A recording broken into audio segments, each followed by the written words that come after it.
और इस सब के बीच शुमाल मशरक़ी दिल्ली में हुए तशद्दुद पर सियासतदानों की एक दूसरे पर छीटाकशी भी जारी है। आरएसएस चीफ मोहन भागवत ने बड़ा बयान दिया। उन्होंने आइन के बीमार बाबा साहब भीमराव अंबेडकर के कौल का हवाला देते हुए कहा कि मुल्क में जो कुछ हो रहा है उसके लिए हम जिम्मेदार हैं।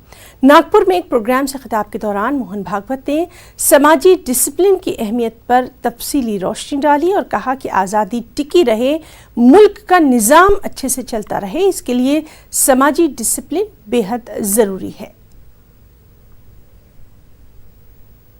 स्वतंत्र हो गए, राजनीतिक दृष्टि से खंडित क्यों न हो, स्वतंत्रता मिली, आज अपने देश में अपना राज्य है।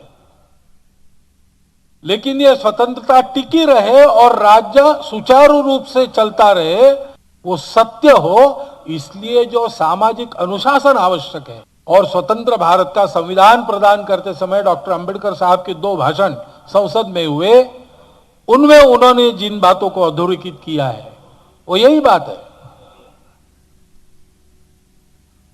अब हमारे देश का जो कुछ होगा उसमें हम जिम्मेवार है। अब हम कुछ रह गया, कुछ नहीं हुआ, उल्टा सीधा हुआ तो ब्रिटिशों को दोष नहीं दे सकते। इसलिए हमको अब बहुत विचार करना पड़ेगा। जब गुलाम थे तब जैसा चलते थे वैसा चल के नहीं चलेगा। भुवनेश्वर में आज ईस्टर्न